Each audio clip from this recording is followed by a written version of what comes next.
Committee meeting from January 16th to order at 7:01. We have one remote participant, so we'll do a roll call start. So Chuck? Here. Carla? Here. Sean? Here. Aaron? Here. Sarah? Here. And Tom here. Quickly, we'll walk through the agenda and then we'll dive right in. So anybody here from the public who has a topic of that they want to make a public comment on that's not related to the anything on the agenda, we'll start there. It's usually 3 minutes, give or take, including your address and your topic. If it's regarding the agenda and you have feedback on that, then we'll take that when we get to that agenda point. We'll work there. From there, we do not have a focus on excellence for this evening, so we'll skip past that portion of the agenda. We'll move to our consent agenda, and then move to reports. As we get through reports, we'll move on to new business, and we'll start with the FY26 budget FAQ process. So how do we get feedback and questions sent in, and how will we get the responses coming back? We'll then dive into the FY26 budget presentation, working our way through all of the cost centers, and then ending with the capital plan. And that will be the end of tonight. In there, you'll also see the timelines. Next week is our official public hearing on the budget, and then our vote will be the last Thursday of the month as we go through it. So, okay. With that said, we'll start with any public comment. Seeing none. That makes it easy. We'll move on, and we'll move to the consent agenda. So, Aaron, do we have a motion? Motion to accept the consent agenda. Second. Seconded by Sean. Any questions, comments, concerns by any members of the committee? See a head nod. Okay, so we'll do roll call as well on this. So we'll start with Sarah. Yes. Chuck. Yes. Carla. Yes. Sean. Yes. Aaron. Yes. Tom. Yes, and it passes 6-0. With that said, we will move on to reports. And we'll start with Mr. Littlehill.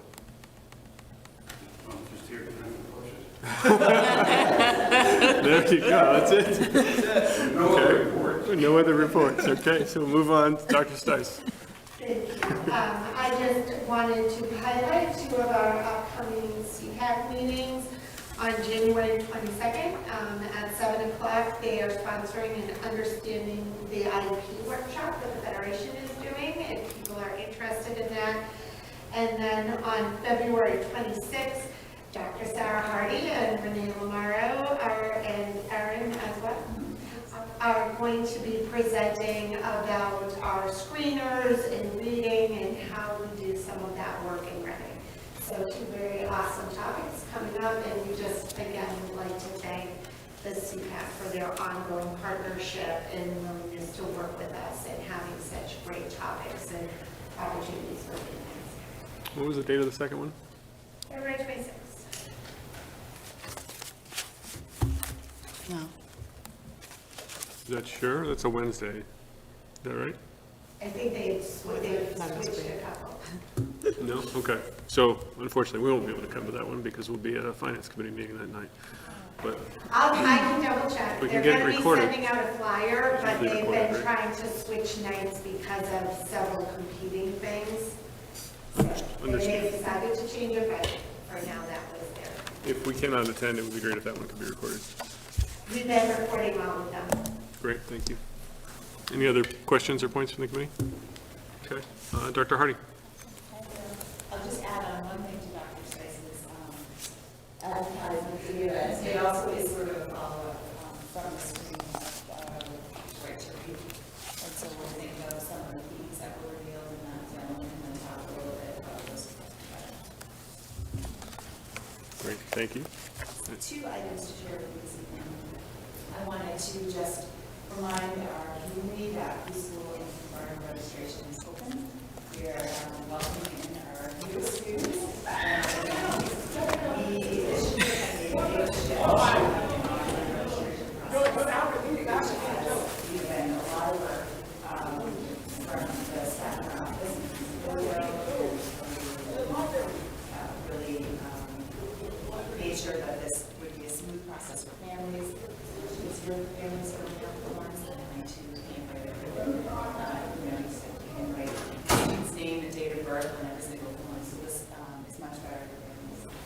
We are requesting that families, especially for kindergarten, upload their registration by January 31st, if possible. That way, we are able to give priority to those families to be as community in schools. As you'll see in our presentation tonight, we're just trying to plan ahead and be proactive for whatever kindergarten numbers might hold for us. So please consider getting that registration completed by January 31st.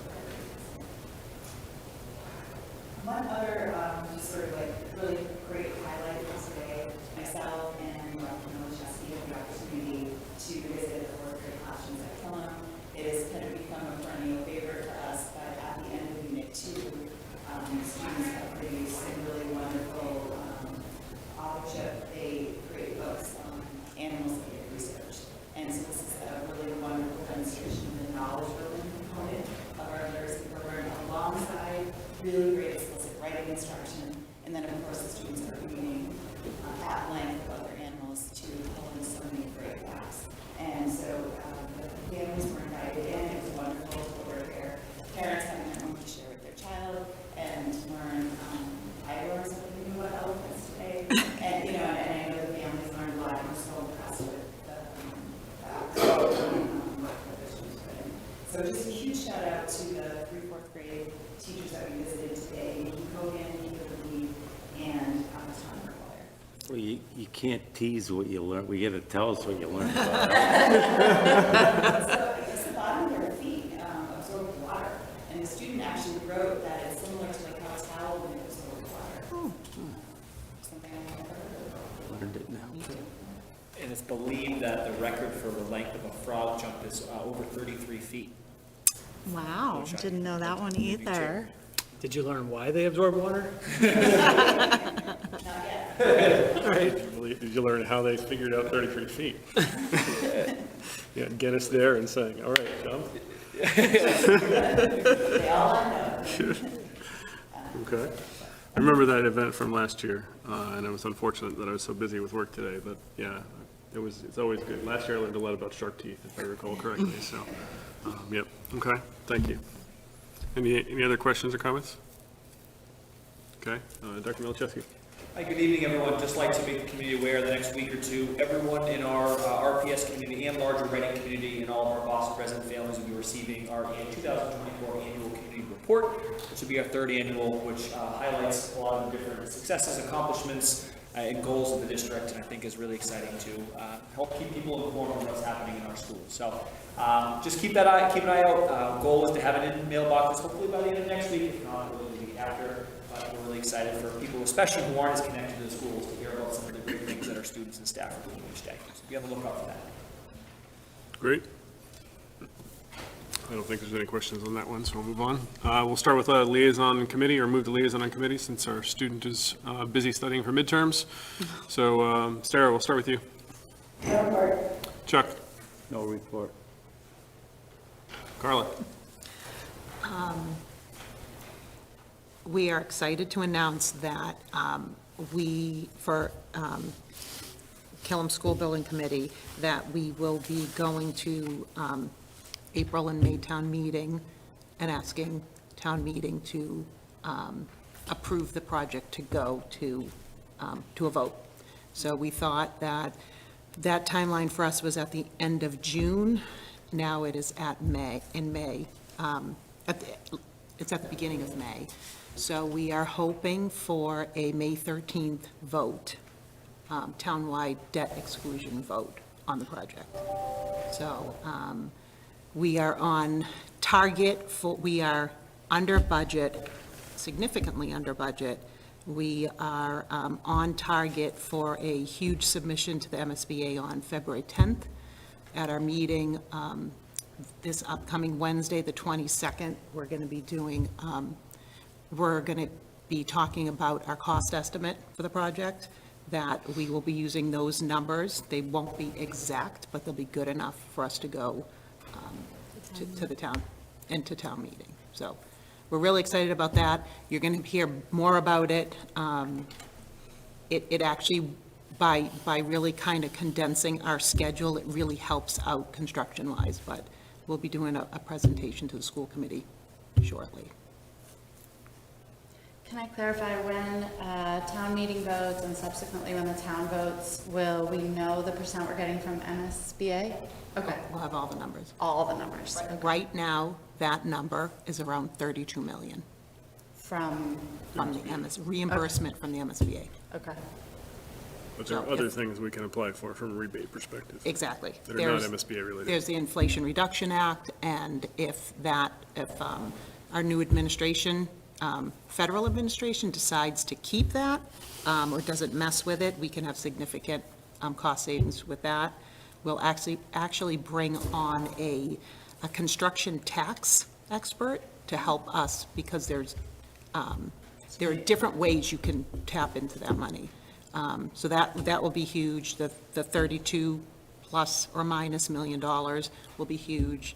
If the vote does not pass, we will lose that money, and we will still have to figure out what to do with our school. So, thank you. Okay, Sean, No report. Aaron, On behalf of PEAR, I just want to remind everyone that there is a Martin Luther King Jr. celebration here on Monday. It's a wonderful annual event from 9:30 to 11. Everyone is welcome. There'll be a breakfast and multiple performances. So if you're available on Monday, I highly encourage you to come. great, thank you. And I have no report as well. So that means we get to move forward into the budget process. And Dr. Milczewski, I'll let you and the team start with the fact process and go from there. Great. We'll pull something up on our screen right here as well.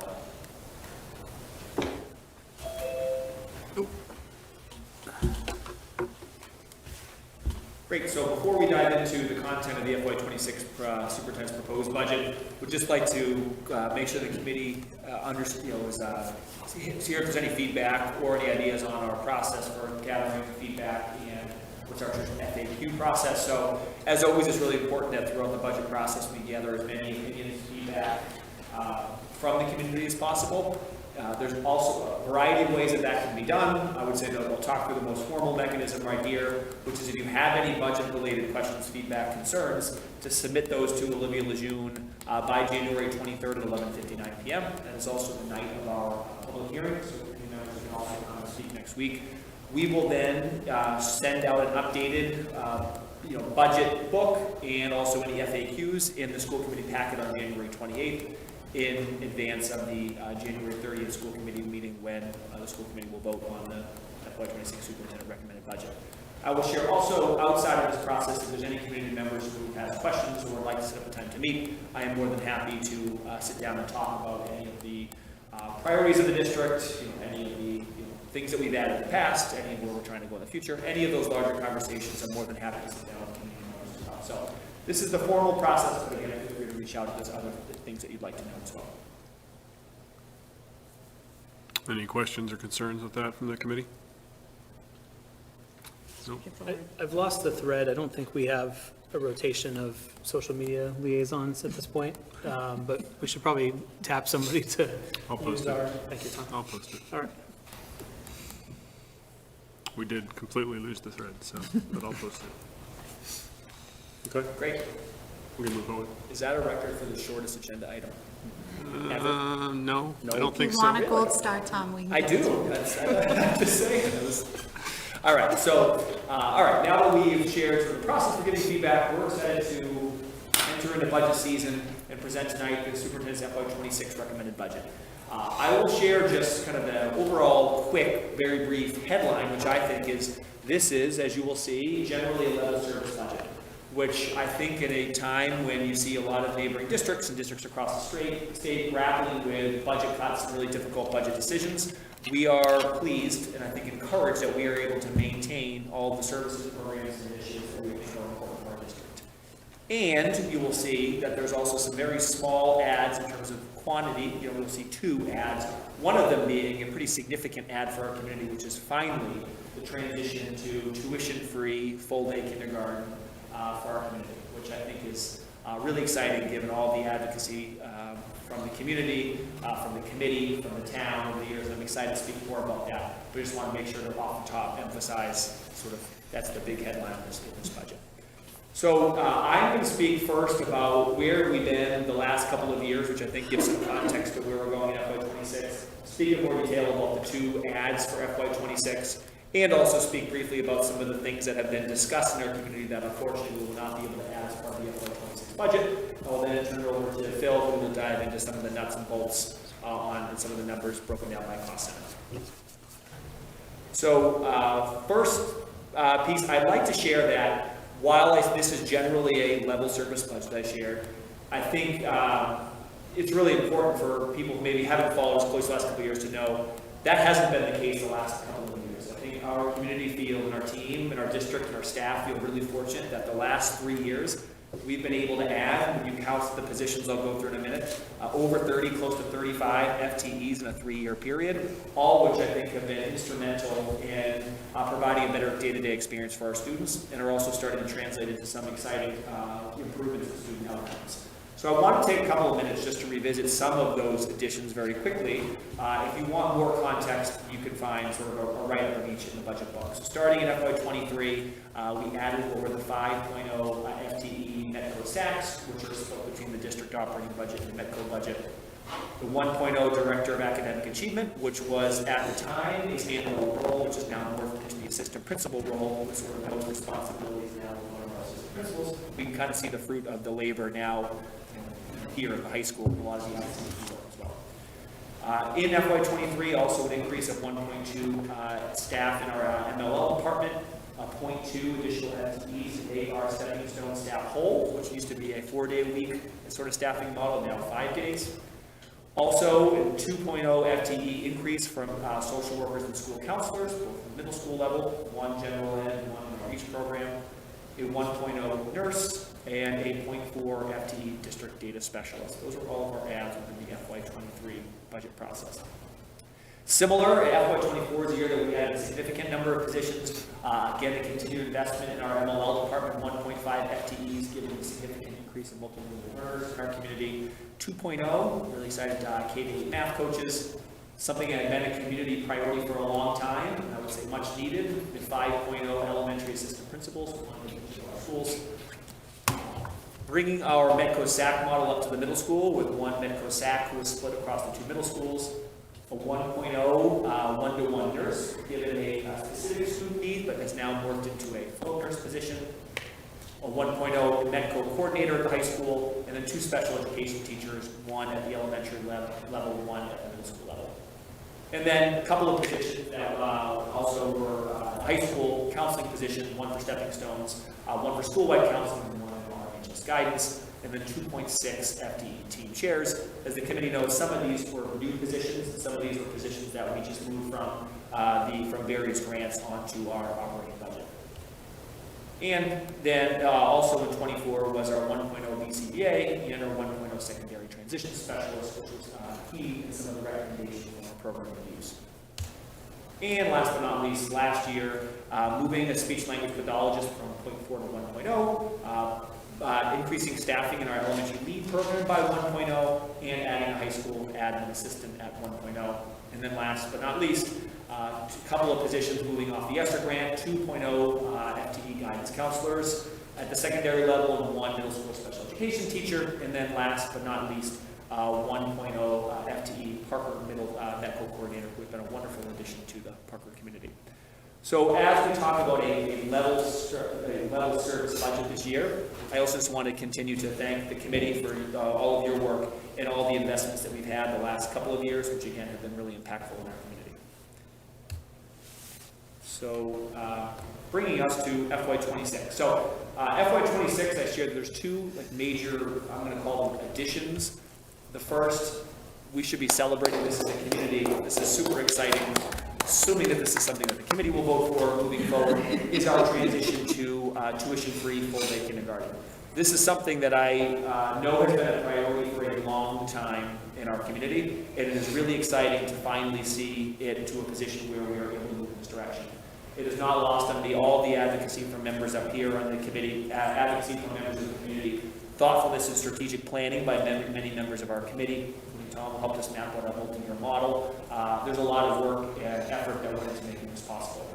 And the What's exciting for me in looking at this timeline is thinking back in 2020, 2021, the burden on families of $4,450, we were one of 23 communities across the state to charge for kindergarten, and that was the second highest tuition. I still remember those, kind of right before I had started, a family saying I had twins, it was close to $10,000 to attend kindergarten. So not only do I have major concerns in terms of just the burden that places on families, but I also have major concerns in equity and access to what is the most formative years in a child's educational experience. Now shifting down this past year to $14.50, but next year being able to move towards tuition free. So really excited about that. I think that's a huge win for the community. Second ad is around a 1.0 FTE kindergarten teacher. You see on the left, you'll see kind of broken down by school name and projections for FY26 by school, and also sort of on the right, a table that outlines sort of where we would need an additional class, sort of where the +1, -1 on cohorts. I want to share a couple of things about this slide too. You'll see that our projection for next year is 340. That is the high end of where I think we could be. In the past, we have looked at projections either using one of two data points, either the census data or using the McKibben study, which we know we had a couple years ago. We're generally pretty close in numbers, but we just took those, and those are the numbers we call our projections. This year, that number is a little bit higher than what we would have. So the McKibben projection for this upcoming year is 313. We decided to go a little bit higher because we had also knew there was 20 students who were ready for kindergarten last year, who had told us that they were going to stay one more year and kind of wait out another year and then come. Also, there were 7 students who were not, that we already knew that were not identified on the census, who had already reached out to inquire about kindergarten. So we built those in the model here because they weren't already on our census data up to 340. We hadn't done that in the past, so again, I think this is sort of on the high end of where we could be. We've asked the Saracen families to enroll by January 31st. We should have a better idea. We are currently at 230. So I would be really surprised if we are even, kind of in that 340 ballpark. We thought it was really important that in the budget we have this position that we could be able to absorb the 340 if every single student on the census, this student who registers. We do not anticipate that that will be the case. I know that this also brings out some concerns around spacing, and those are conversations we're having with our principal. We keep saying we're not going down, necessarily too far in the planning until we see where we're at after January 31st, and then we can make adjustments as needed as well. So those are the two major adds in the 26 budget. You want to pause for questions? Yeah. Any questions from anyone in the committee? Sean? Maybe just something to point out. I appreciate that 340 is a sort of a conservative figure, and we probably don't expect to actually come in 340. Tom, as you and I discussed earlier today, at any of the schools except for Woodend, if we were off by 10 kids, it doesn't actually drop the number of classrooms that we need. So I think the preparation here to make sure that we have adequate resourcing for kindergarten is probably appropriate.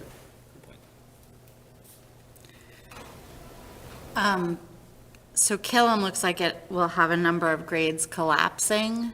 I know it's buried in the budget. There's do you have those numbers handy by any chance? The enrollment numbers. Yeah, like what are we collapsing?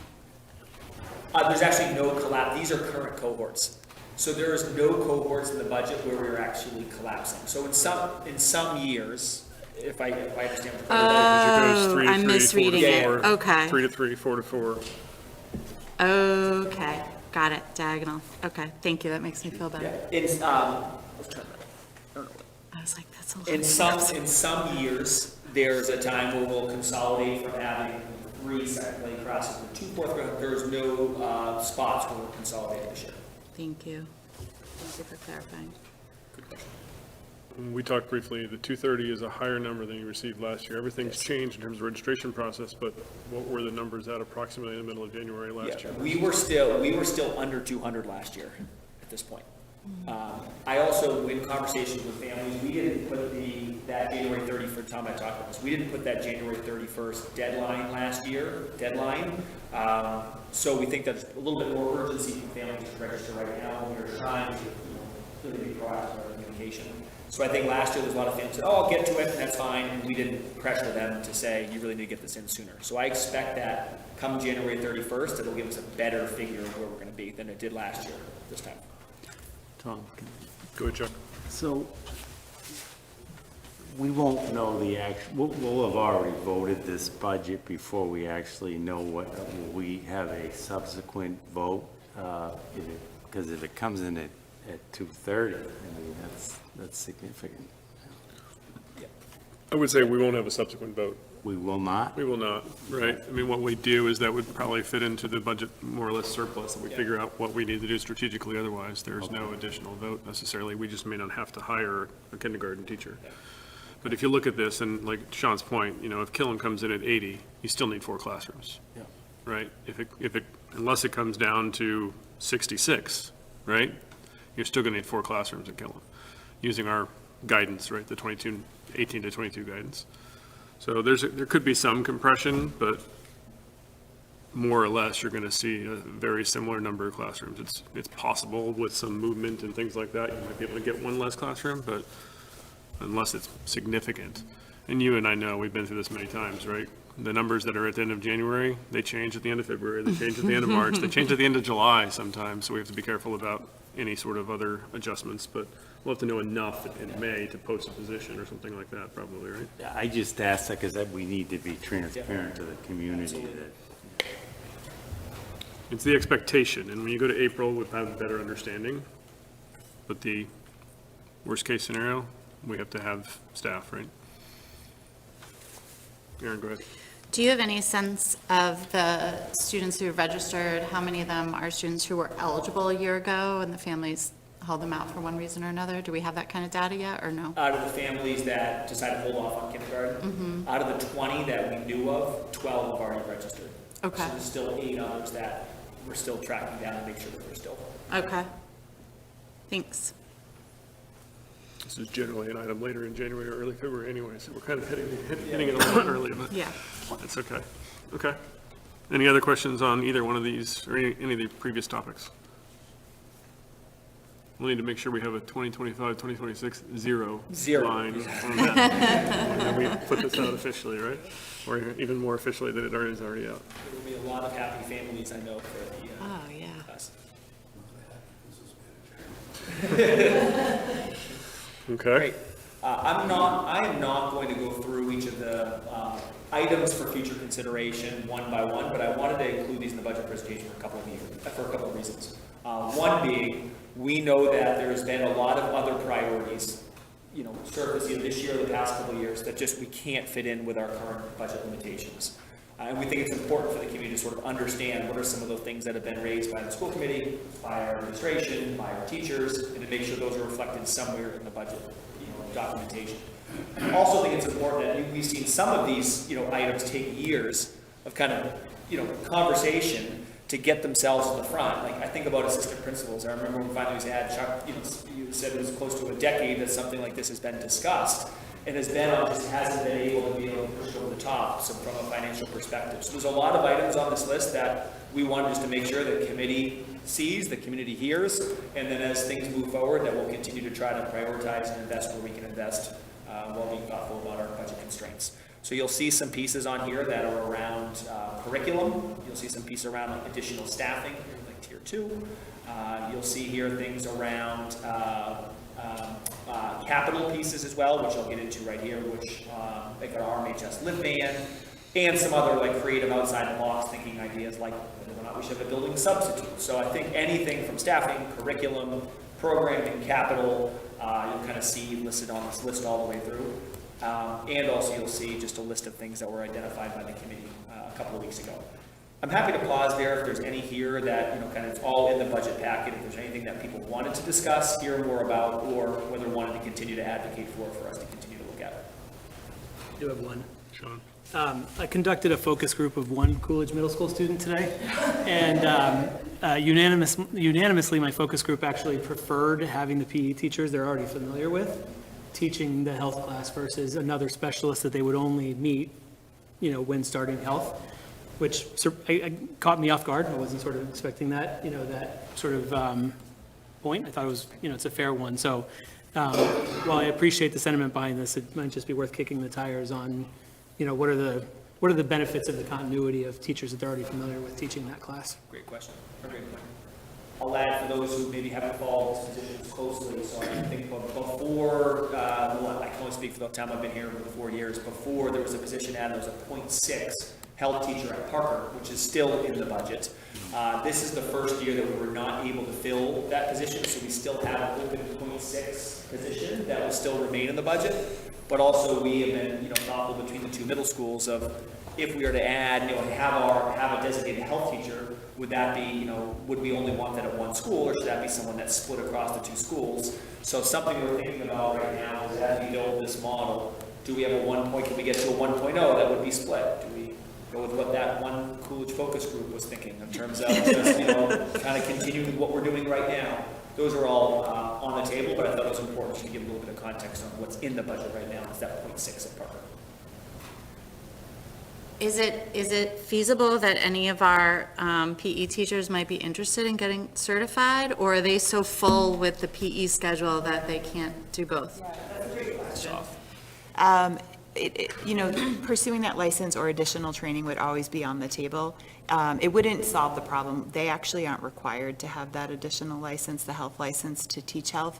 The concern that has been brought up and that we've talked about with the middle school principals and with Katie Fiorello, who is our lead for that department, is just because of how health is delivered in the middle school, it's just a very small portion of the student's schedule. And when we look at the content that we would want to be covering with our middle schoolers, pulling them out of PE class for that content, we just don't have enough time with them. So we have to be very selective in what we're presenting, and we feel like we're not necessarily covering some of the content that we just know that during those middle school years, because of the social development of our students, it's so important. So we don't think we're quite giving them what they need. I guess on this front, and I think I sort of asked it in my questions to you all, is how do we price this? How do we prioritize this, right? I mean, somewhat to Chuck's question, if we come back and we say, oh, we actually don't need the one extra kindergarten teacher, and therefore we have X amount, where do we go on this list, right? Yeah. And which one's the most important, or ones, as the case may be, depending on it. Is curriculum the most important? And if so, which ones? There's 2 SELs on here, right? Is this the teacher that we're talking about? Is it the RMHS Tier 2? How do we look at that? When push comes to shove, what is the administration's greater view on that? And then it might be good to get that kind of feedback as part of next week's meeting and then potentially the final meeting, so we know, okay, this is the final number we're voting, because that's what we do.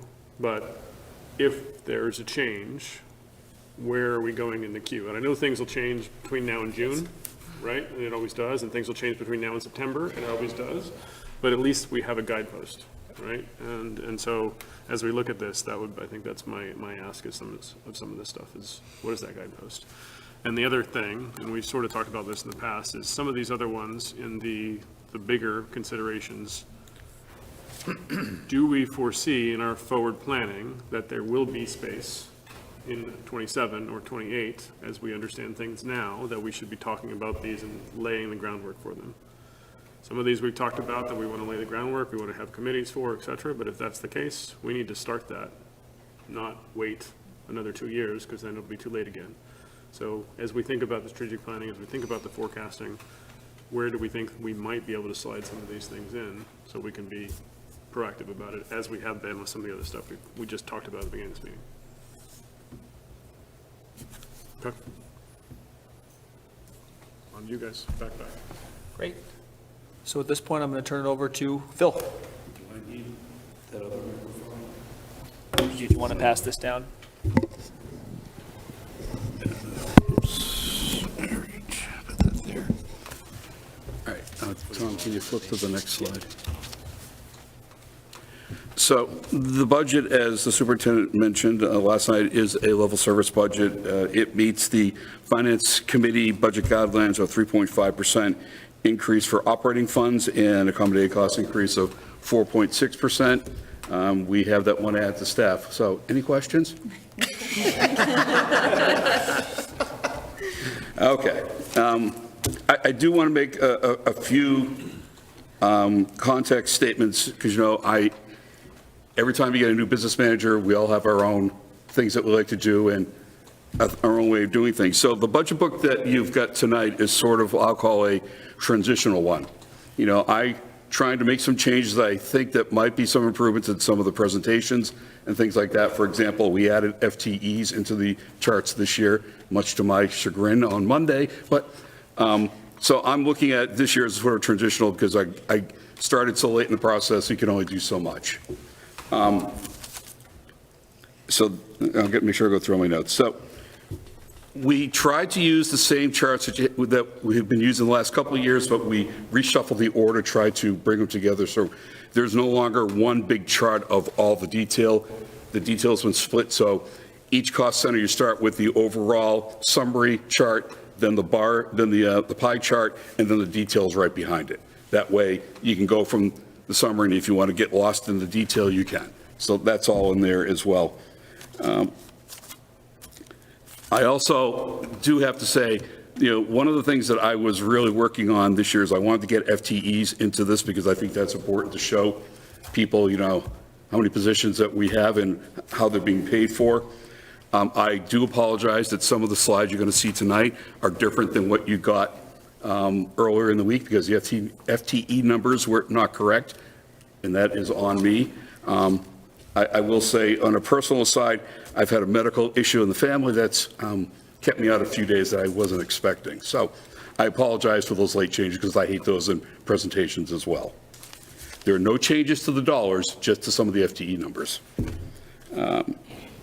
And then with that, so make sure I provided that. Oh, the other thing that we did, and this will answer one of the questions that we got earlier, is one of the things I wanted to do was to get the budgeting, especially for the non-personnel lines, a little more realistic. We have for the last couple of years, because the non-personnel lines have basically been flat, we've just been rolling the same budget numbers over and over. So what we did for fiscal year 26 is we sent out to all the budget managers a report that showed their actual expenditures by each budget line. And what we told them is your overall non-personnel amount doesn't change, but we wanted them to go in and change their line so it was more realistic and lined up with how they're actually been spending their money, just not how we've been budgeting for the last X number of years.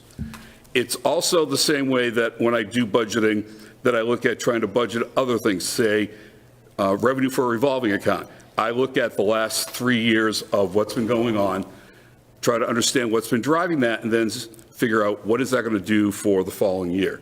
So talking specifically about the question we got about athletics, that's what we did. Now, I know that we've talked about athletics previously, and we really need to look at athletics to better understand what's going on with the participation and what we've been bringing in for student fees. We'll get to that, but unfortunately didn't get to that in time for this budget. So, you know, some of these things that we've done, if I'd been probably on board a little earlier, we would have been able to do a little more into it. But, you know, I've done budgets now for 15 years in the public sector, and that's sort of the process that I do. When in doubt, let's look at what we've been doing and then going forward. Because the other option would be the SWAG option, but I won't say what that stands for. So with having said that, as we showed up here, we know the budget is coming at 3.5, meeting the Finance Committee's guidelines. So if we could hop ahead. So the next slide shows you the recommended budget by cost center. So a couple of things on that in terms of the dollars. If you look at it, regular day is only up 1.6% year over year, which is, you might say, well, that looks low. Well, what's driving that is primarily two things. One is we had a significant amount of turnover savings in terms of hiring for fiscal year 25. We had budgeted up here, and the person left or retired, and we were able to bring them at a lower number, so therefore we could roll that lower number into fiscal year 26. And that represented about a 1% savings in terms of the overall projected increase. The other part is, and this is where I will make an editorial comment, the way that the budgeting is done here is we use offsets, and it makes it somewhat difficult to do a year-over-year comparison because the offsets change from year to year. So another reason why regular day increases only 1.6% is that the amount of offsets that we are utilizing to reduce the regular day budget has also gone up. and that represents about another 1%. So in reality, in a worst-case scenario, the increase for regular day would have been closer to about 3.2% rather than the 1.6%. Now, I will tell you, in terms of budget presentation, I don't like the way this is presented because of the offsets. It sort of makes it very, to use an overused word, it's very untransparent, in my opinion, in trying to get this put together. So one of the things I'm hoping to do, and I know I'm saying some of these comments may be made out of my own ignorance of the process here, and I could be totally wrong, but one of the things that I'm going to strive to do, should I still be here, is to make next year for 27 a little more detailed to better understand where the funding's coming from so that we can make more easily year-over-year comparisons. So that's a goal for coming down the road. If you look at all the other lines, there's really not a whole else going on in terms of some of the changes. Well, we could talk about special ed. You know, special ed showed an increase of 8.8% year over year. What's driving that primarily is internally, there were some positions for fiscal year 25 that have been budgeted in regular day that should have been budgeted in special ed. So we've moved those over. As I like to call, as the term that I like to use is those are geography issues. The overall numbers, dollars are right. We just had it in the wrong place. But we also run into a problem where we had to move 9 para positions that for fiscal year 25 were being paid out of the IDEA grant. We had to move them into the general fund. Excuse me, my mouth is dried out on me here.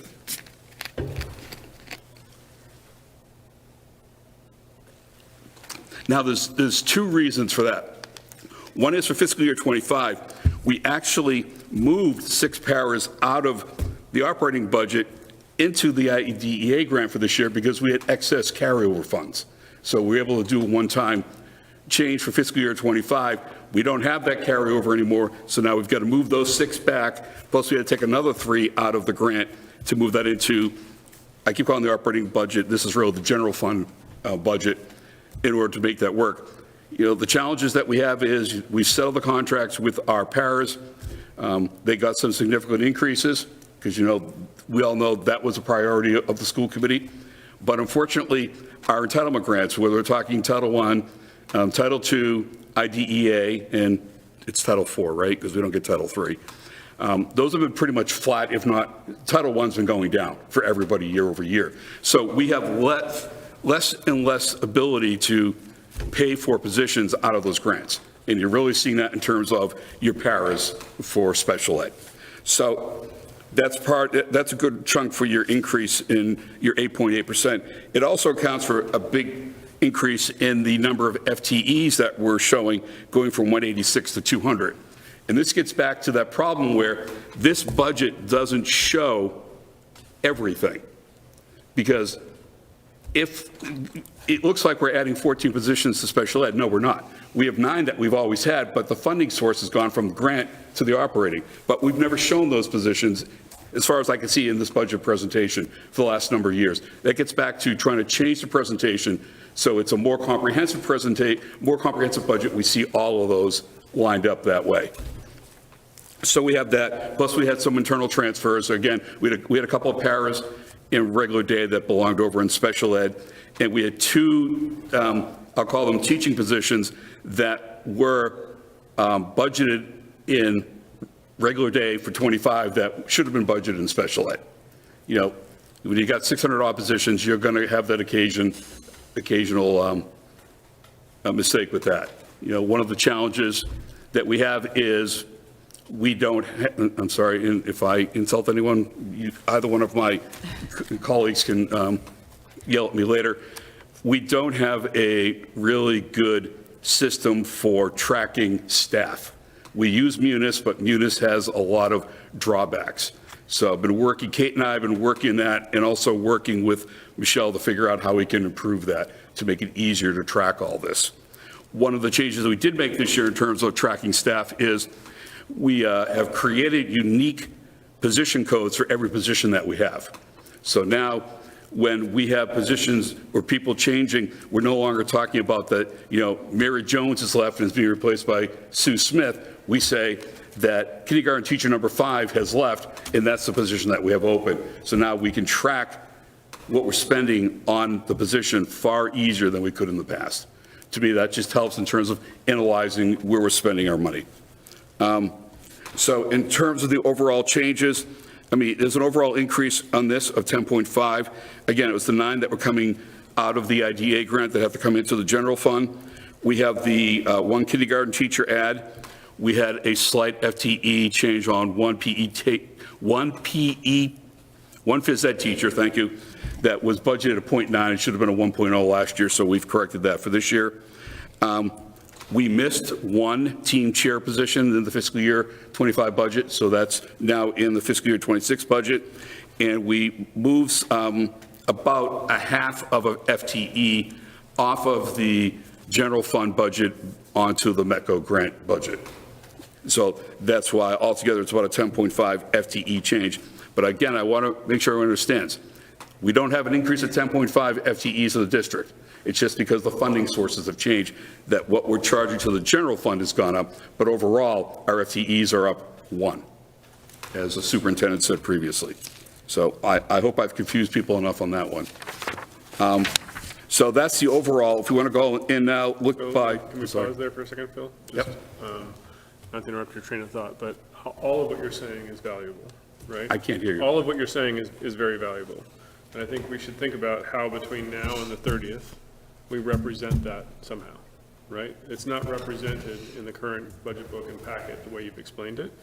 And so we're going to get this question at town meeting, I can guarantee it, right? So let's prepare ahead of time that we can show, and maybe it's not going to be perfect or anything else like that, but you have it already. I'm sort of seeing in my head, position type, funding source from previous year, funding source from current year, et cetera. And some sort of presentation or table that can be added as kind of the summary at the beginning of it, because I think what you just said is very important, and we will absolutely be grilled on it later. So let's make sure we're prepared for it. If you were to look at the budget book and look at the detailed budget sections, initially, Kate and I had put a column in for comments. But again, unfortunately, because of my family situation, I just lost the time to get the comments in there. So based on that feedback, I think what we'll do is we'll try to put that comment column in there, and then we can put comments for each of the lines. I think you even make it simpler than that. I mean, we can talk about it offline a little Okay. bit, but make it simpler than that and just A have it one-pager? one portion of the thing, that's just one chart that shows last year and this year and demonstrates actually what's new versus what was funded differently in the previous. That's a good idea. All right, we will take that back and we will make that change. Any other questions or thoughts? Sorry, committee. Any other questions? I'm sorry. Okay, All right. go ahead, Phil. All right, so one of the other changes that we made previously, right now, I'm showing 8 cost centers. In previous years, the last 4 had been all bunched together as other, but because of the way the database is set up, it was just easier to present them all, so that's why you're now seeing 8 cost centers instead of 5. Again, looking down, this is just the percentage chart, because I can't see from here. Yeah. So we're just showing again the percentage breakdown between the different cost centers. And again, if you look at between regular day and special ed, that's 90% of your budget right there. Your administration's 2.4%. I'm pretty sure that that's below the state average for what's done for administration. If someone wants to check me, there's plenty of charts out on DESI where you can see where we rank. And then, health services, technology. I will make one comment about technology. There is some work to be done within technology in terms of budgeting, especially for technology replacement cycles on the PCs and other things. I know that right now there is every year in the town's budget, there is within the capital budget money for technology, but that's currently being used to upgrade, I think, the phone system and a few other things. We've got to really start looking at a funding source in terms of an ongoing funding source for technology replacement. And I will also make the comment that we also need to do the same thing for curriculum replacement. We've got some curriculum that's coming up that needs to be replaced. We've got to have a plan as to how we do that. Is that operating, or can we get it out of capital? I know historically, the state wouldn't allow you to use capital funds to buy textbooks. Well, no one buys textbooks anymore. It's software and everything else. So I think there might be a way that if we can get the capital funds, we could use capital funds to set up and be able to pay for curriculum changes. You know, that's a little further, that needs some more research. But just trying to figure out ways to get that done, because those are going to be some big numbers. So again, that's the overall. The next one is the administration. There's no real change there. There's been no changes in terms of staffing. And again, the non-personnel has been held flat. Now, that's also an issue that, for the most part, outside of transportation and special ed tuitions, all the other lines have been held flat. At some point, we're going to need to start making some more investments in terms of buying supplies and things like that. So just putting that out there as a 27 issue, and a little bit beyond that, we need to start looking at our non-personnel lines as well, because you can only squeeze so much, and those lines have been really squeezed. Editorial comment by your business manager. Goes back to my point about prioritization of spend. Yep. Well, you're talking about the kindergarten thing, right? Or anything, right? I mean, the greater list of next things we want to fund. I mean, if there's an agreement that that should be there, then it should be on the list, and it should be prioritized on that list. All right, so the next, is that special ed? Yeah. So again, special ed, we talked about it. We talked about what's pretty much driving the 8.8% increase. You know, it's the staffing changes and where the staffing is coming from. It's also, though, being driven by the real budget buster these days, which is special ed transportation costs. They continue to increase at unsustainable rates for every district. I mean, we're up, I should have gotten the numbers straight in my head, but, you know, we've overall budgeted over another $500,000 for that. A lot of it's being budgeted out of the accommodated costs, but it's a huge expense. And then also in terms of the out-of-district increase, OSD's increase for fiscal year 26 on special ed out-of-district tuitions is 3.67%. And so that's above the 4.69 for this year. And we all remember our favorite year, fiscal year 24, where they went up by 14%. Which means over the last 3 years on a compounded rate, they've gone up just under 24% in 3 years. And I know we all know none of our funding sources have gone up at that rate over the last 3 years. So I mean, that's special ed. The reason we need to continue to invest in district. Yes, absolutely. Regular day is the next one. Again, as I explained earlier about what looks like to be a low change of 1.6%. Again, that's driven by the increase in the offsets that we have and a lot of the turnover savings in terms of the staffing. Overall, the FTEs are down a little bit. As I mentioned earlier, we had 2 paras that we had in the regular day budget that should have been in special ed. We moved that over. We had 2 other teaching positions that should have been in special ed, moved that over, and then we added back in the 1 kindergarten teacher. But overall, the FTEs are down, I think it's about 2.5, but that's all an internal shuffle, with the exception of that 1 add the staff for kindergarten. Athletics, so this is the portion that's paid for out of the general fund. And again, this goes back to trying to be clear as to how it's budgeted. We really should, for athletics, have what's being paid for out of the general fund and what's being paid for out of the revolving account. So it's easy to see what the total overall budget is, or the total spend is for athletics. Because right now, because this is being reduced down by the amount that's coming through the revolving account, it looks like your overall budget's $800,000. In reality, it's $1.2 million. So again, that's just in terms of a presentation that I would like to work on for fiscal year 27. Nothing else really that's going on here. Phil, hold on a second, we got a question. Oh, sorry. So, maybe not for you, Phil, but just for the superintendent and the broader committee, we talked a while back in the fall, I thought about fees in general. I haven't seen anything in this budget about RISE, about athletic fees, any of that. Was any of that considered when when you were putting this budget together, or just not making a recommendation to increase anything at this point, or you are?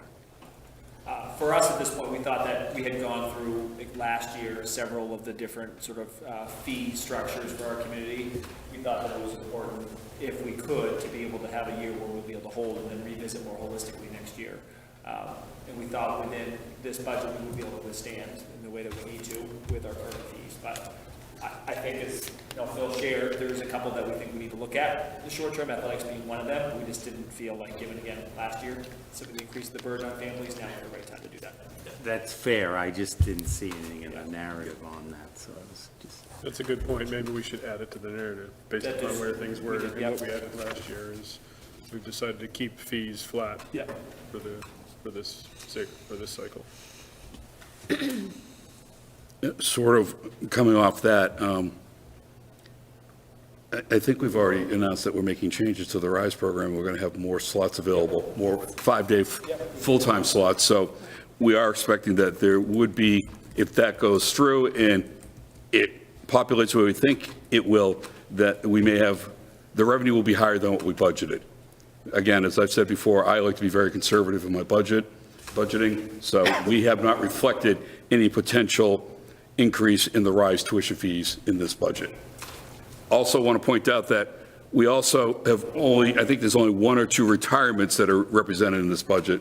So if there are any additional retirements that come through, and they get replaced at a lower salary, there will be hopefully some additional turnover savings. I tried to make an argument to put a line in called turnover savings, but nobody wanted to go along with me for that one. So that's not there. Just to clarify, the RISE, we're not saying the fee is going up. The collection of fees might go up because there might be more students. The right? collection fee might go up, but we're also increasing the number of 5-day full-time slots above what we have now, so, Because we'll have more students. yes. Right, I okay. mean, there is a will lead waiting to list of more what, like revenue, 140, I believe? But we're also removing that one afternoon class too, so that's a little bit of a reduction there. So it's pretty small. Yeah. It's really marginal, you anticipate. But again, we're going through the enrollment process right now too, so we'll have a better idea in the next couple of weeks. Hopefully in a couple more years, we'll have couple more classes. Well, hopefully space for 2 more, right? All right, so that was athletics. Next one, extracurricular, there's really nothing to talk about there. That's primarily funded out of the student activity accounts. This is just what the portion of it that gets paid for staff who assist with that. Health services, it's up by 7.5%. That increase is primarily driven by step and column changes for the staff that we have there. Unlike the teachers, where if you look at the distribution of the teachers, our distributions, like we have a lot on the high-end tail. Our nurses, we have a lot more on the lower end, so there's a lot of step and column changes, which is driving that number up in terms of the overall salary number. Non-personnel expenses are unchanged. And then finally, for technology, again, technology is one of I really like to get involved in technology. We've flatlined everything in terms of non-personnel. We know that we need to do some work there. We've got to get a better understanding of all of our software costs and everything like that. One of the things that I prefer to do, and I'm not sure what the philosophy is here, is really to consolidate all technology within the district, within the technology department, with the exception of things that are truly educational technology. But, I'm just trying to make sure I can grab and I know how much we're spending on technology right now. And again, it's more learning that I need to do in the next couple of months. Tom, can I? Josh, go ahead. So, it was a couple meetings ago, we had the students in here, and we were talking about technology replacement and batteries and all that. Is that all contemplated in here? Or That's part of it. I mean, we do have mentioned capital, potentially, but what's in here in terms of device replacement, I guess? Well, it's my understanding, and the superintendent can correct me, that what we've done for at least for the last few years is that when we got to the end of the year, we looked at what we had available in terms of funds. You typically from having underspent on the salary lines, and that gets reallocated at year end, and we do that to make our technology spend for that year. That's a process that I want to change and actually get that into the budget as an explicit line. Because, we're depending upon having a good year or a bad year. If there's a year where, we don't see as much in terms of hopefully slight underspending, then how are we going to pay for our technology replacement spend that year? So, Yeah, that kindergarten cushion is evaporating quickly. Well, I will say, when we're looking at sort of our end-of-year projections, we are looking at, in our allocation at this point, being able to allocate $200,000 to $300,000, like consistent with where we've been the last couple of years for technology refresh. Yet, we know it would be a better strategy if we have that money allocated up front, where things can shift to the budget and go during the year. But still, we're on track for. Technology's everything nowadays. It has to be. And the lost time, right? If kids are charging and they're charging their things and teachers are charging and, the principals, can't even get through half a day without having to charge her computer. Yeah, I mean, we heard that loud and clear. That would be my first priority if kindergarten didn't go through. That's a position. okay. All right, so facilities, again, this is, I think, a really good example of trying to do that year-over-year comparison, because right now, facilities says it's down 6.57%. Well, it's really not. What has happened is that we have increased the amount of offset that's being booked against facilities. I think this year we were planning on, I think, 82,000 as an offset, and then for fiscal year '26, we're upping that up to 250,000. So the spend hasn't changed, the staffing hasn't changed. It's just that because we have other funding sources offsetting some of that cost, which is higher than what we had budgeted for this year. So that's why, to make that year-over-year comparison, the 6.57 is, for lack of a better word, somewhat misleading in terms of, what we're actually spending. Do you want to speak quickly about why we decided to charge them 30%? No, say that 30% of the custodial salaries. Oh, yeah. So That's- one of the changes that we also did, in fact, we talked about this, I think, before I even came on board, was we are charging off part of the custodial salaries to the food service budget, because they do spend, and we went through and asked the folks to look at how much time are they spending, and I think it was like 20% or thereabouts of their time for some of the staff is spent servicing the cafeteria, so we're charging that now against the food service budget, which we can do because food service is operating really well, with the fact that there is, the students don't have to pay anything for their lunch. The participation rate has been increasing, and Catherine has also done, from my perspective, an outstanding job managing that program and improving the quality of the food so the kids want to eat more. And so, we've got our fixed costs, and if we can get more kids to eat, that's really just improving the bottom line. So if you look at the revolving account for food service, under the regulations of the state or the federal government, we're not allowed to have more than, it's either 3 or 4 months operating funds, left over at the end of the year in our account. I personally have trouble with that, because if you're doing really well, then why can't you have more? So, again, another editorial comment on that one. But so since we do have the ability to do that, we're now charging off some of the custodial staff salary to the food service program, as well as a little bit of some of the lunch paras salaries as well. So, again, we have identified a new funding source. Would you say most of that negative pertains to that? That's probably 2/3 of the change. I'm sorry, it's all of the change. Yeah. So From the it's flat. 85,000, which is around typically what we've been charging back, up to the 250. So, again, I think it's a prime example of, if we had each funding source there, you'd see what was going on. Phil, can I ask a question about facilities? In terms of their budget comes partly from the town and partly from the schools? This is just the school's portion of the overall budget. Do you- So we're paying for a cleaning service and I guess the custodians, as well as the, what's his name? God, I just talked to him today. Joe Huggins?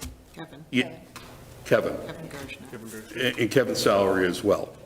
So we, sorry, Tom. Go I ahead. don't mean to It's okay. blurt. That's fine. We would typically vote two facilities budgets, one for schools and one for town. That's how we usually. We vote one for schools, Yeah. but town meeting will vote two. Right. So the town, so But the, we review it here, the town one. No, as we well. don't. Not their budget. so.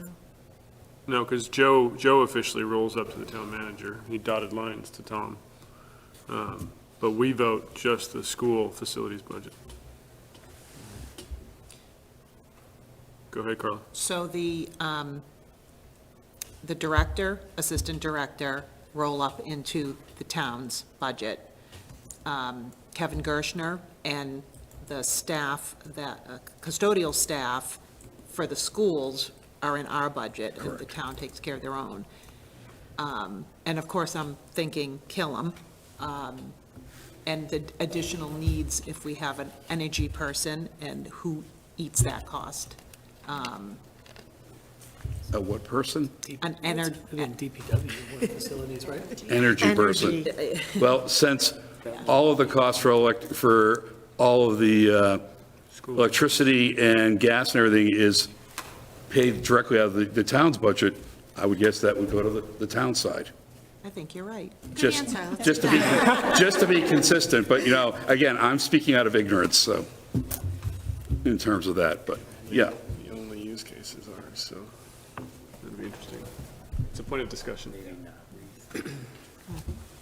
So, so those are that's the review of the cost centers. Are there any other questions that I cannot answer?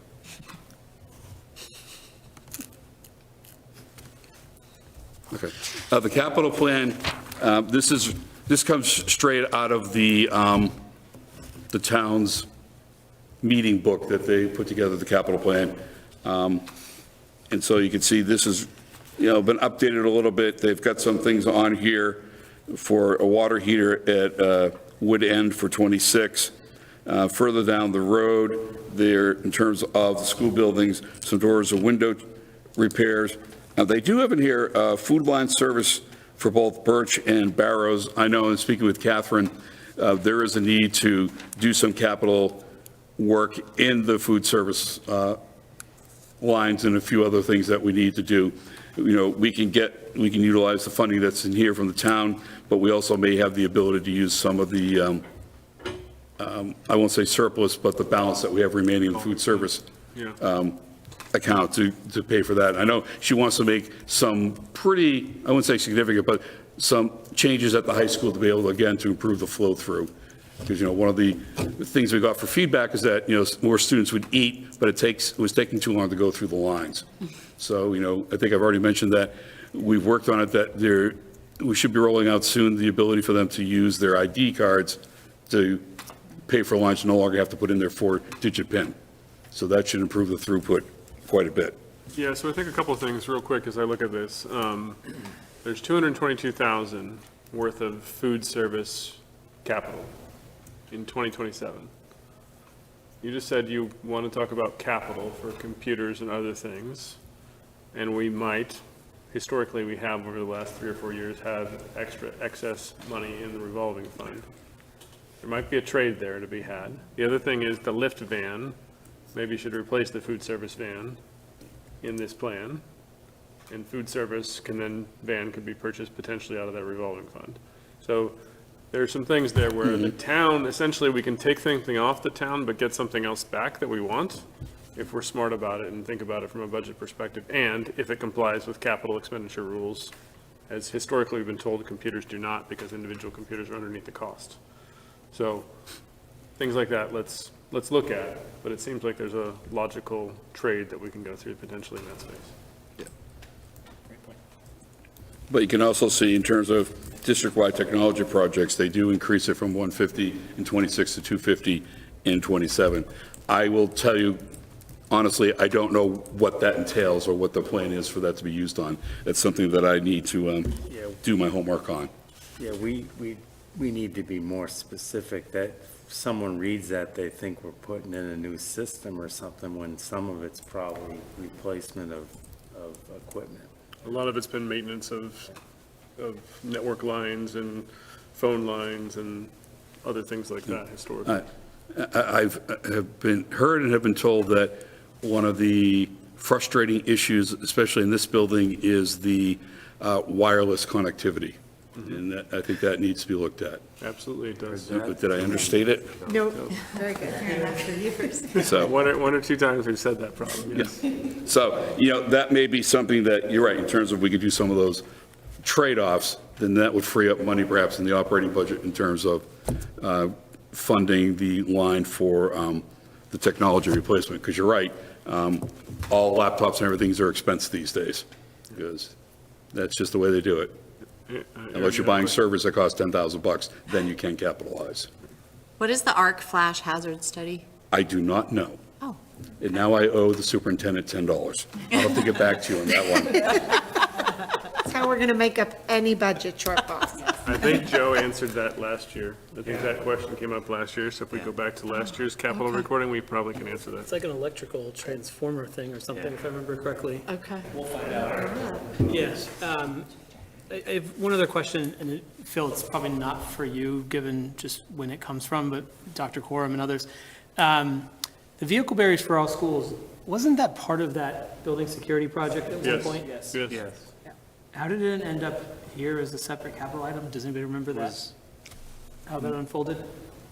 This is when I learned what a bollard was. Yeah, it was never completed at the time for Okay. one reason or another. And it might have been capital budgeting more than anything. I don't remember it coming out, and I don't know that I've ever noticed it on the capital plan before, so, okay. I'm pretty sure it was there last year as well. Is it? Okay.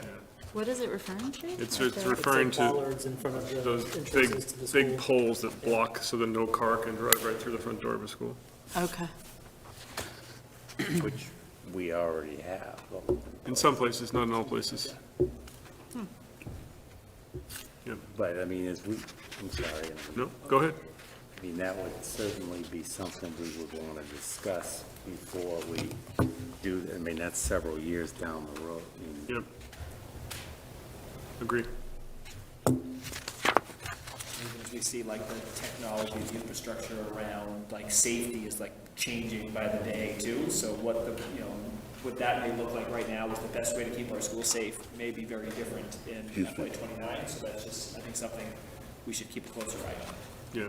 We can have a force field that stops the car before he even gets to the front door. Landscape. Aaron's living in Star Wars era. Or Dune or whatever, yeah. Okay. All right. Budget timeline, superintendent has pretty much, I think, already gone through this. So we're good with that. Other funding sources.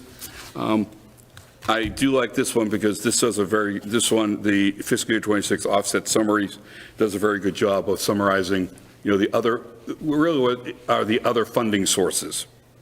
So you can see that, overall, we're increasing the offsets by almost $600,000. And we've got big chunks of the school lunch program. We're utilizing more of our school choice funding because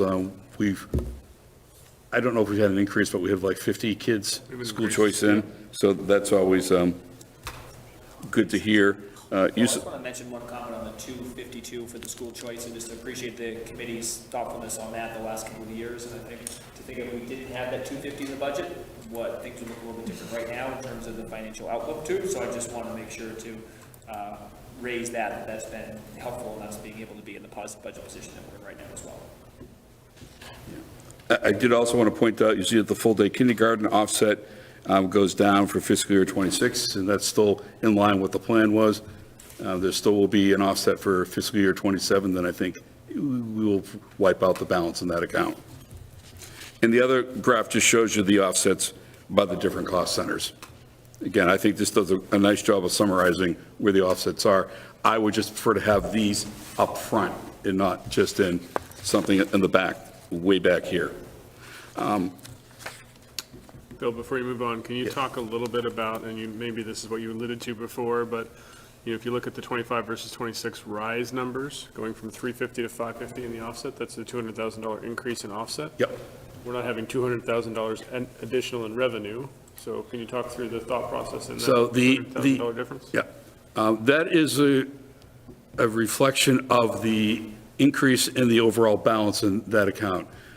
We are anticipating that the balance in that account, I'm going to have to pull up the sheet because I want to make sure I get my number right here.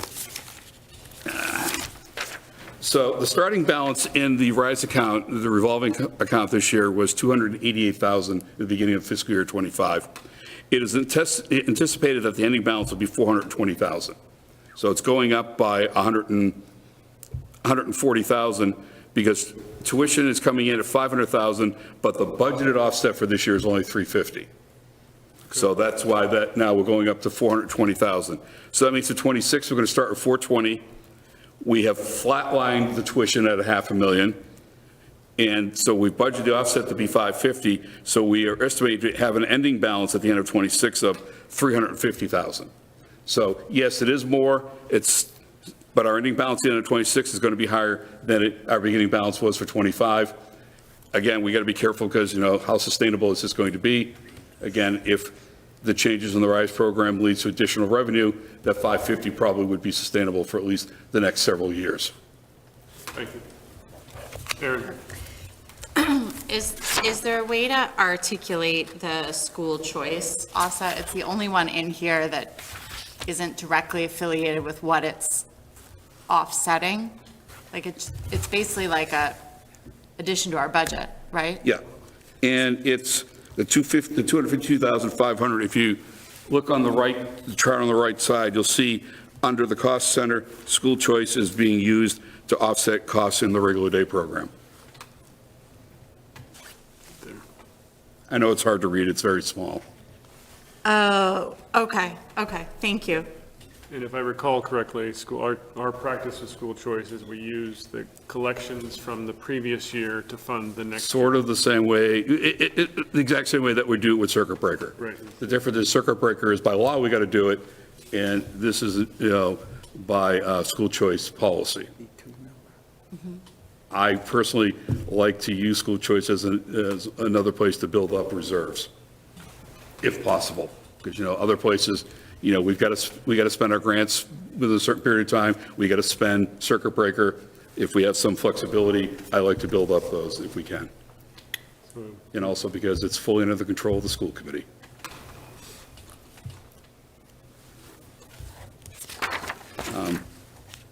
The next page is they call special revenue funds. They really are revolving accounts. And I'm going to go back to athletics. We're based on flatlining the athletics offset. We're getting, by the end of fiscal year 26, we're going to be down to like 30,000 in that account, which is why we really need to look at what's going on to make sure that we don't ending up each year at zero and starting over again. Like any of these accounts, you always want to have some buffer in there just in case, if something happens, say like a COVID problem, and you thought you were going to have lots of revenue coming in for school sports, and now you don't have it, but your budget believes you are going to have it. Gives you some flexibility on that. We talked about, I think, when we did the Q1 presentation, that there were a couple of revolving accounts that were really old, so we are cleaning those out and closing those down. They had, very little money in it. So we're taking care of that in terms of some of our housekeeping. And again, there's not much, a whole heck of a lot else going on there. Well, I know this was raised earlier. Again, we're keeping our eye on the extended day program to make sure that, we keep within the budget on that. And once we get through this week, I can breathe for a moment or two. Going to go back and sit down with the folks and look at where we are year to date in terms of that. because when I looked at it the other day, the revenue seems to be lagging where I thought it would be at this point. So I'll have an update on that when I do the Q2 update, which I'm hoping is not going to be March. I want to get that done in February. Then the next page is the federal and state grants. This just shows you the 24 and 25. If we have money left in the fiscal year 24 grants, this is the Q2 update. In fact, Kate got this done early because this would be in the Q2 update. So one of the changes I think I would like to put in is to show a history of maybe the last 5 to 10 years of the grant amounts, leaving out the ESSER funds because those are one time, but our typical entitlement grants so we can see what the trend has been in those. Because again, all federal grants, for the most part, continue to shrink. And there's a relationship there with a lot of them in terms of number of students that we can apply for as part of that too, right? So Yeah. we need to make sure there's for example- context in any chart we put out there. For example, in order to be eligible for Title III money, you have to have at least 100 students who are, what's the term now, multi-language learners? And so when I was at a previous place, when I was at the charter school, we finally got there, and it turned out that we got about $12,000. I mean, it's $12,000, but it's not going to solve, the funding choices. Because if you look at the demographics right now, I think for last year, we had 75 MLL kids, and you go back 15 years, we had about 15. So, that's something that's very hard to see reflected in the budget, but the needs for that type of student are different than the needs of your typical student that we've had here in Reading for many years. But it's hard to show that in the budget. I want to make one comment on the MECO grant. So as the community knows, that we're currently in a little bit of unique leadership model where we have co-interim directors. We've gone back and forth with them and with all of our MECO team and our principals, our staff around what model is best for us for the future. And I think at this point, we're still kind of assessing whether this model right now is better or having just that one lead director makes sense. We should know more probably at the end of February. We want to at least get through the enrollment and application season, given that's a heavy season, and see sort of how we'd be able to balance both the workload on their part and also being able to balance their day-to-day duties too. So that's why you don't also see kind of anything explicitly named around MECO in this budget as well. Is that because we're carrying forward the position? Correct. So it's like we haven't cut it, we haven't, Correct. so there's no add, it's just a carry forward as though we might fill it at some Correct. point in time? Correct. Okay. And that, I believe, is the last slide.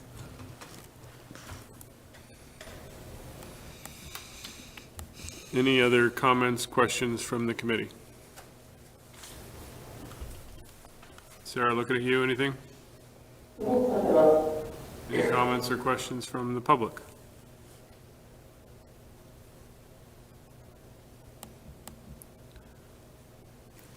Okay, I'll just share a couple of my points of feedback that I had given Dr. Milczewski earlier. One is on the revolving funds. I think it's going to be important that we look at those, as you've explained, income outflow, where's it going to end, right? So that we can tie back that offset and make sure we're comfortable with it from a financial transparency and a financial accountability perspective. We need to make sure we're clear on there. I didn't say this to Dr. Milczewski, but I do appreciate the charts at the back that kind of show the historical trend of student profile. I think that's really important to understand, and because that does drive a lot, as you mentioned, Bill, in terms of how things work there. Yeah, and I created those charts, frankly, at the beginning for me, so I could get a sense of the history of the student population in Reading over a period of time. Because again, there is some correlation between the type of student you have and the type of needs that they have. And again, looking at, the changes in your typical Reading student today is not the same as it was 20 years ago. And that has all sorts of implications for the budget and costs and everything else. Just try to give some perspective on it. I think we're all committed, and we continue to say all means all. We're going to hit them, we're going to teach them all, we're going to bring them all up. But it's important to understand what we need to support them, and that goes to the 23, 24, and 25 investments in many ways. So I told Tom it felt weird, right? When I was looking at this budget, it was almost too simple. right? So it is what it is, and we know why it is. And I appreciate showing all of the stuff we've made investments of in the past. And we've already, in the community, we'll see at the community report, we'll show some of the returns of those investments as well as those come out. But we also need to look at these and say, before we finalize this, we should go back and look at town meeting from last year and the year before. What questions were we getting there? And how do we make sure we're addressing them? As much as possible. And there's always going to be questions at town meeting, but some of them are consistent. What's that? They'll still be asked. They'll still be asked, but it's fine. We'll have it ready and we'll know, right? And some of them are consistent, so especially those that are consistent, we should make sure we're prepared to answer. Like, it's not our budget, right? But how many kids is the town paying for that goes to vocational schools? We do actually get some income from that, right, in the town from the Chapter 70 budgeting perspective, so it is something we should be aware of because it does come back to us in some degree, although it goes right back out again. But it's still, some of those things that we always get asked, we might want to think about where they fit and how we answer some of those questions as kind of the periphery related things as well. But again, I appreciate the time and the effort of the team, and I'm sure the rest of the committee does as well. I see a lot of nods, so thank you, and we'll look forward to the public forum next week. Dr. Corum, you want to ask a question or make a statement? Yeah, just a few comments. Jeffrey Corum, Ridge Road, also Finance Committee liaison to the school committee. So on the federal and state grants, is this mostly for regular day and special ed, or are we going to get a breakdown like you did for the revolving funds about where the grants go into the different cost centers? I don't know if that would be helpful or just, in terms of breaking things down. Also, if you back up to the slide with the one more, I think. Yeah, here you have district-wide, which I kind of, personally, I'm more familiar with it. I kind of liked, when you broke it up into the 8 different cost centers, that was kind of more, they're just such small buckets. I liked it better when there was grouped together, but if you're going to split it up in one place, you probably ought to split it up as well in this chart where you have district-wide for some of the offsets there. When you went through I guess, Dr. Milichewski, when you were talking about the considerations for future funding, I didn't see anything specifically about Killam. I don't know, to what extent there are, if we're expanding RISE or something, or, what else about that building? Are there other expenses that aren't part of the regular budget that as we build a bigger building with different programming going on it and different, maybe different heating sources or something, are we going to have different expenses that are going to show up? Yes. I think. Yes, right. So do we need to at least mention that in the, where you list it out? And I like seeing that, here are the things we didn't do in this budget. And I think like the half-day Fridays is kind of mentioned at the very last, but I would think that's another one of those things that's been in the works for a number of years. I mean, check those as well. Where we actually brainstormed it. Also, like the health teacher, like when my oldest daughter was in middle school, we had health teachers in the middle schools, and I guess they disappeared, and now they're going to come back. Okay, interesting. All right, so that's all I have. Thank you. Added cost. Yeah, let's finish with the version we have. Okay. Yep. Any other questions or feedback from anybody else? Okay, so maybe we should go back to the fact real quick, just to remind people. We're going backwards in the agenda, but just as a reminder for the committee in particular, but anybody else in the public, any questions that you have, go through it with your fine-tooth comb one more time if you haven't already. I'm sure you all have gone through it at least once, but go through it again. Any questions that might be out there that you think you want to know, or you think other people may want to know, let's get those questions off to Olivia by next Thursday night. Some of them might come in during the public forum as well, and then we'll get those answered before we vote on the 30th. Okay, and you'll have time to receive the answers before the vote as well. If there's any other considerations, any other transfers, anything else you want to push out there, let's talk about that as well after the forum next week, and then if we need to make any adjustments before the final vote, we can do that too. Okay? All right, 8:30. We covered 5/8, budget categories in less than an hour and a half, because we had the first part of the meeting too, so. All right, with that said, any final motions? Motion to adjourn? Seconded by Carla, motion by Chuck, roll call. We'll start with Chuck. Yes. Carla? Yes. Sean? Yes. Aaron? Yes. Sarah? Tom? Yes, 8:31, we're adjourned. Has everybody had a chance to go through the warrants and sign them? Yeah, I hate just on me making now? editorial comments.